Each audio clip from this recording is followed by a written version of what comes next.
Now, you go to Mac tonight, tomorrow, until today, hindi available yung ibang product ng Apple TV sa Pilipinas. Kaya ako na-challenge. Kaya ako siya ginawang Apple TV. Bakit? Yung mga nanay natin, mga tatay natin, anong tawag nila sa masanas? Apple. Oh, there's an apple, oh. Nanay, oh, may apple, oh. Ayun. Pero, alam nyo, one thing what happened after a while, somebody talked to me, a lawyer. Ate na, lawyer ito mga ito. May nakipag-usap sa akin, lawyer. Gusto ko kausapin. Kasi daw, sounds like, Apple TV, sounds like. Ito malungkot sa lahat ng nangyari ito. Bumili akong Dominic, inaprobahan ng Amerika. Bumili ako sa GoDaddy. Simple lang, ako lang bumili. Inaprobahan, available, binili ko. Alam niyo bang hindi ko ma-register sa Pilipinas yung AppleTV.com? Can you imagine that? Our government, DTI, we cannot register Apple TV. Ano daw? Sounds like it's two different things. That's Apple TV, two words. What I created is Apple TV, one word. Pero, mas binibigyan, ito malungkot ha, mas binibigyan ng gobyerno natin ng pabor yung mga taong nang-iinsulto sa atin, yung mga taong hindi tayo binibigyan ng parehas kalaban. So, kaya ko yung sinishare sa inyo because I know someday one of the shortest way for you to be millionaires or even billionaires is through technology. Naniniwala ako doon. Tingin ko, I want to hear someday, somehow, that, one Filipino or a few, if not many Filipinos are now one of the 500 men in Forbes magazine Asia. At ang nangyari doon, siya yumaman, pero na siyang idea, na binenta, kumita, at yumaman siya, at magaling yung idea niya. See? Sa minsan, nakakalungkot, pero wag mo kayo mawalang pag-asa. Kaya nakikipag-usap sa akin, gusto ko mareglo. Ay ko, hindi nyo mabibili sa akin yan. Because I'm not doing it for personal reason, for economic growth. No. I'm doing it because iniinsulto nyo kami mga Pilipino. And we have about 26 million. 26 million Filipinos, that is 26% of our population knows how to operate computer.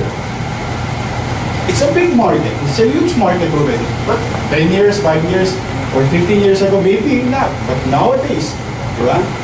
Okay. Second, and last, this is what I hate also. Cheaters. ISP. Inis-inis ako dito, and I hope you can do something about it. I hope someday makaisip kayo ng idea to be fair with the consumer. Bakit? Up to, yung word na up to na yan, should not be included in the marketing plan of those ISP. Kasi nandadaya yan. Bakit? If you're going to pay 900 pesos or 1,000 pesos, 1,000 pesos, 800 pesos, 900 pesos, o up to 2 Mbps. Paano kung 64 Kbps lang binibigay sa'yo? 52 Kbps lang binibigay sa'yo? How will you know? Okay, I'm sorry, 56. Tapos sumunod 112, palagay mo lang. 512 Mbps, ano ba yan? Kbps? Kbps. Lang ang binibigay sa'yo. But you're paying for Kbps. Tama ko? And I hope you can do something about it. These are ideas that you can, pwede isipin. Sa States, sa US, you cannot do that. When you say you're going to pay for $30 for 2 Mbps, you should keep 2 Mbps. Because you cannot cheat their consumer. Because the consumer affairs of that country is very strong. In our case, because of monopoly, especially nowadays, yung merging, it destroys free trade. Now, if it destroys free trade, then they can do anything that they want. So tayo parang, okay. Tayo may pinakamahal na ISP. I believe, mura-mura sa Amerika, 5-5. Dito, pagkamahal-mahal. So these are the things that you can, I'm just sharing you. Ako, hindi ako computer geek or computer, master or whatever you call. As a consumer, I'm speaking before you as a consumer. I'm speaking before you as I believe in this industry. Kaya po sa inyo lahat, and I wish you all the best. And I hope Mr. Peña will continue helping our fellow Filipinos, especially those who have good ideas and great ideas. And we're one with you. And I hope someday, somehow, may marinig naman akong Pilipino na tumira sa Silicon Valley. And I'll be very proud of you, honestly. That there is a property there owned by one of the Filipino developer or individual. Bata matanda, and I don't care as long as you are Filipino. And I'll be one of those individuals who's going to be proud of you.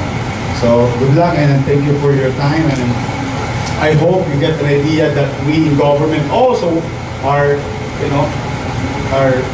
engaging in tapping the capacity or infinite possibilities of technology, doing great service, efficiency in governance, efficiency in public service, and I always believe in technology as important part of governance nowadays in our country, or whether in our country, but definitely in our city as a capital of this country. Magandang gabi po, pagpalain nawa kayo ng pong may kapal.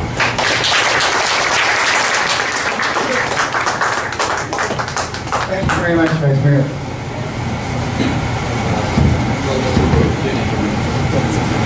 I wanted to comment on something that the Vice Mayor said. He used the word free. The hackathon's free. A lot of the hackathons here in the Philippines cost money. The big companies, the big mobile companies, the big telecommunication companies charge you. Ours is free. And one of the things that I still have trouble trying to understand is, if I was a young college student, or not a college student, I was a young person that had a job, I didn't have Wi-Fi at home, but I could go to Starbucks and pay 20 or 30 pesos, whatever, right wherever the heck it is, or come up here free. I mean, it seems like a no-brainer to me. Unless I'm missing a dot someplace. But this is, the environment's free, and the coffee's free. I'm not saying it's as good as Starbucks coffee right here, but the coffee's free. So I'm going to open it up to questions again. Again, thank you, Vice Mayor and Congressman. And maybe we'll have time, if they don't have to leave right away, to take pictures afterwards, hopefully. But any questions before you get to eat? And when I was looking at the agenda, it said cocktails. And cocktails in New York City means liquor, booze, alcohol. At the very least, wine, beer. So on the way over here, I asked my driver, or actually I asked my wife, and she said, that's not what it means, honey. It means nothing, so you won't be able to have a drink until you get home. But anyway, I'm not trying to hurry you, but I am hungry. So, but no, seriously. Any other questions, I'd be happy to answer. And if you have any, and if you want to pigeonhole me or Mr. Smith, Robert, head of technology and marketing, or any of the other iZone employees, would you iZone Techie geeks please raise your hands so they know who you are? iZone-iHUB freaks. Please raise your hand. Okay, there's 4 or 5 of them in the room, and they can answer questions, and they're looking forward. If they have to take the 3x5 card out for the answers, move on to the next iHUB person. That's because they're supposed to memorize the answers. All kidding aside, but now I don't have my 3x5 card, and but I'm ready to answer any other questions you might have.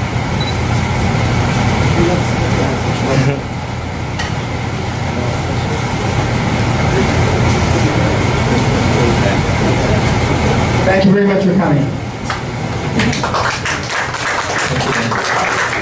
Alright, I know everyone's hungry, so enjoy the food. And like Dan said, if you have any questions, we'll be happy to answer it for you. Okay.